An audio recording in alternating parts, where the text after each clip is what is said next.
لوگ بعض اوقات آپ کو انفارمیشن دے رہے ہیں، آپ کے بارے میں دے رہے ہیں. لوگوں کے قبضوں میں لوگ جن ہوتے ہیں. جن انسان سے ضعیف ہے، کمزور ہے. انسان جن اور باقی مخلوقات سے افضل ہے، لیکن جب وہ کسی کمزور چیز کو اپنے قبضے میں لیتا ہے تو خود کمزور ہو جاتا ہے. اور میں نے خود اپنی زندگی میں مشاہدہ کیا ایسے لوگ کہ جو بہرحال دعویٰ کرتے تھے کہ ان کے پاس جن ہے، جن کے ذریعے کام کراتے ہیں، ان کی زندگی دردناک ہے. کیوں؟ کیونکہ خود ضعیف ہے جن، اور جب آپ اس کے ذریعے سے کوشش کرتے ہیں تو آپ خود اندھیروں کی طرف جانا شروع کر دیتے ہیں. تو اس چکر میں بعض لوگ کہتے ہیں جی فلانے کے پاس تو جن ہے، ادھر چلیں بابا جی کے پاس، فلانے اللہ ہے، قرآن ہے، نبوت ہے، سب کچھ ہے، اسلام ہے، سب کچھ دیا، عمل کریں اس پہ. جن آ گیا، اثرات مرتب ہوں.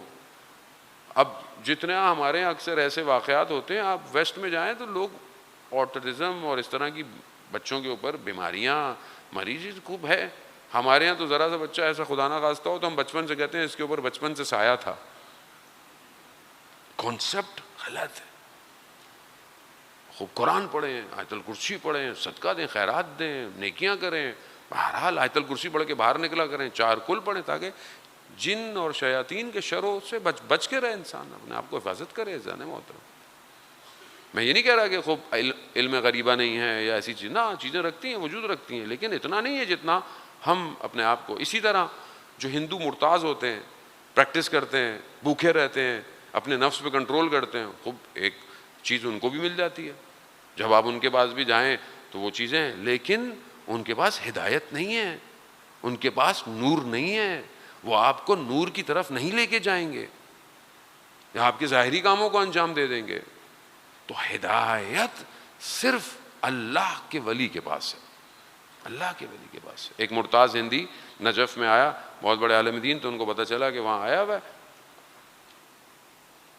جو ہے وہ، کہ بھائی اس کے پاس انفارمیشن ہے، بتا دیتا. تو انہوں نے کہا اچھا چلو میں بھی جاتا ہوں، میں بھی پوچھتا ہوں. پہلے تو انہوں نے انکار کیا، چلے گئے.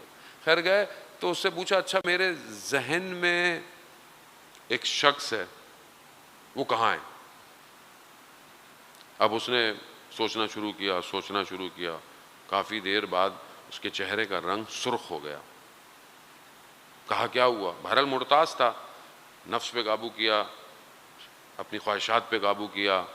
تو انسان کے پاس کرامت آ جاتی ہے، کرامت کا مسئلہ نہیں ہے. چیزیں آ سکتی ہیں، چیزوں کو روک سکتے ہیں. آپ دیکھتے رہتے ہیں اس طرح کی چیزیں یوٹیوب پہ، لیکن ہدف نہیں ہے، مقصد وہ نہیں ہے. جب اس کے چہرے کا رنگ سرخ ہو گیا تو اس نے عالم دین سے پوچھا یہ کون شخص ہے جس کے بارے میں تم نے مجھے کہا ہے؟ کہا کیوں؟ کہا جہاں بھی میں اس کے پیچھے جاتا ہوں وہ ایک ملک سے دوسرے ملک چلا جاتا ہے، وہ کبھی اس خطے پر ہوتا ہے، کبھی اس خطے پر. کون ہے یہ؟ کہا میں نے اپنے ذہن میں امام زمانہ کا تصور کیا تھا. اللہم صلی علی محمد وآل محمد.